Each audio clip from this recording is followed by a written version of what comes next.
How are you mentally and physically as well? Yeah, good. Actually, in a really good place. Taking it day by day, but mentally and physically feeling really good and making really good progress. How important is it to manage it the way it sounds like that you have in terms of physically and mentally together, because you've got so much on the horizon right in front of you that it would be quite easy to put more pressure on yourself than you need to in this situation? I think the past few years, I've been really big on trying to find a balance with work and off-field Mary as well. And I think that's really helped me stay grounded throughout this rehab journey.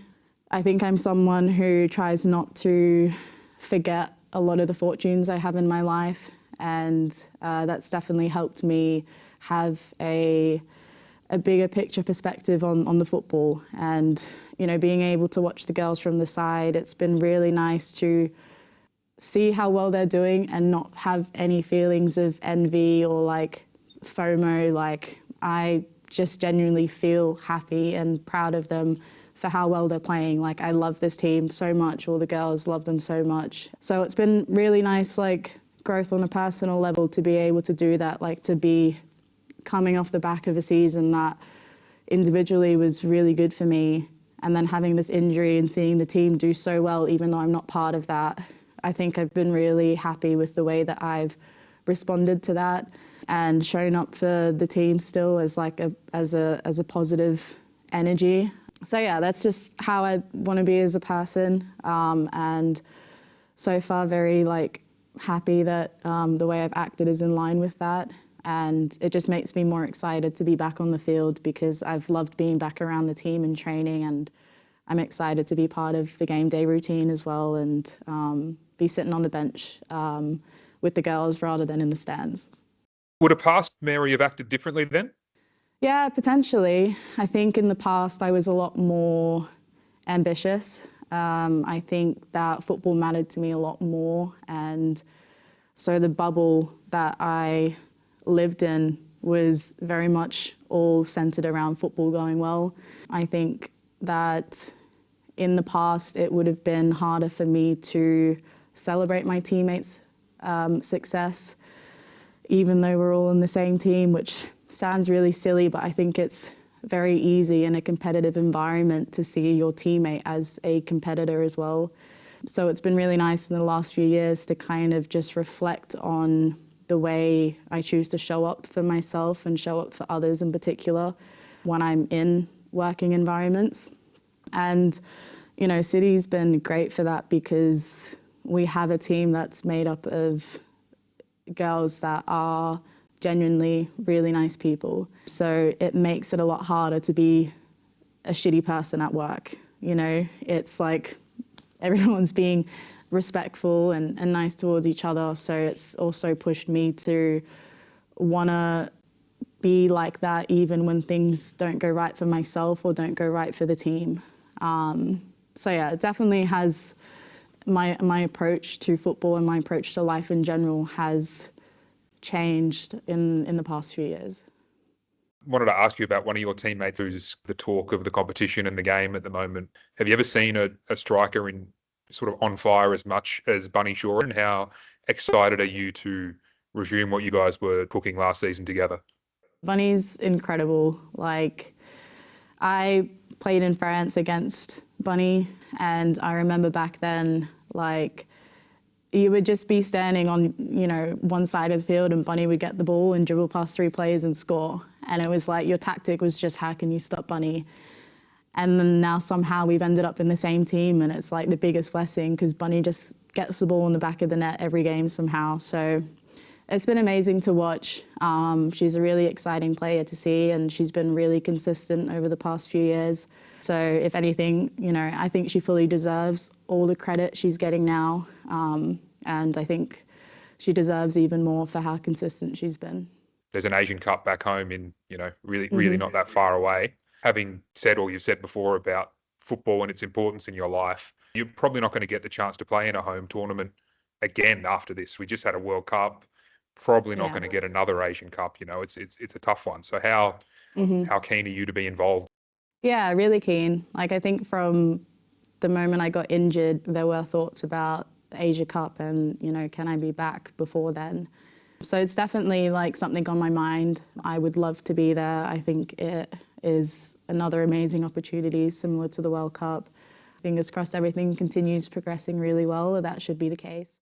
For both club and country, coming back from an ACL and particularly City is doing extremely well, you're probably looking at least initially for a period of time, a super sub role, but that's just sort of how football goes.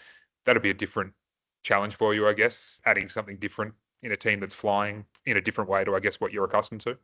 Yeah, I think that's, I think that's not really how I have been viewing the whole situation. I think I'm in a team full of incredible players, and I'm not the kind of person that's like, I can't wait to get back so I can get this spot again. I'm like, my teammates are doing really great, and I just want to support them so that the team can do great.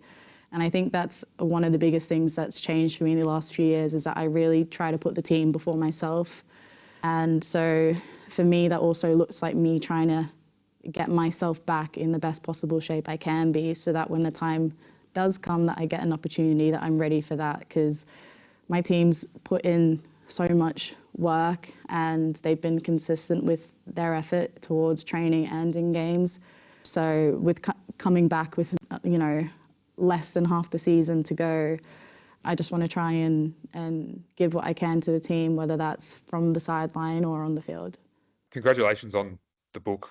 You're incredibly brave on a number of levels to do something like that, and put something like that out into the world from yourself. How do you reflect on the whole process of living in your mind for a bit, unpacking it, and then putting it out there in the world and seeing what happens when you do that? I would say it probably happened like in three parts. Like, there was the writing process of it was really enjoyable. I think that whole phase was a really nice exercise to just reflect on things so far. And I love journaling, so writing wasn't a boring task for me. But I think then moving on to releasing it, I think that was the first moment that I was like, shit, like, people are gonna read this. Like, have I written like stuff that I want to share? Like, have I left myself open to people having like opposing opinions to like my own experience? Like, have I recalled things properly? I think like a lot of those questions came up because it was like starting to hit me that like anyone can read that if they want to. But it was really nice to just reach out to people around me and just be really open about how I was feeling, and getting reassurance that like my experiences are mine and people are allowed to have their opinions and stuff about whatever I write. But it doesn't change the way that I've experienced them and how they've shaped me as a person. So I think I'm just really fortunate to have people around me that can steady me like that. And then, once the book actually got released and people started reading it, I was overwhelmed by the love I was getting for it. And I don't think I expected to get the kind of messages I was getting about it in the way that it was touching people, especially from parents. I think when I wrote the book, my intention was to try and hopefully get the book into the hands of a teenager who might be in need of, some of those messages in there, even if it's just to relate to part of my story. But I got a lot of really, really nice feedback from parents just reaching out and being like, thank you for writing this. It's, for one, it's like helped me understand my own experience, but has also helped me to speak to my kids about their experiences too. So I wasn't expecting it to reach people in that way, which has been really beautiful to see and has made me even more grateful for, this whole opportunity to publish the book. So yeah, I have only good feelings about it. I was definitely like anxious to have people, read something that's very personal and goes into things that I've never spoken about publicly. But at the same time, I I love that it's helped me to start conversations with people around me about their mental health and about their own experiences. And it's just been, this book has unintentionally become a platform for more conversation. And that's been really beautiful to see.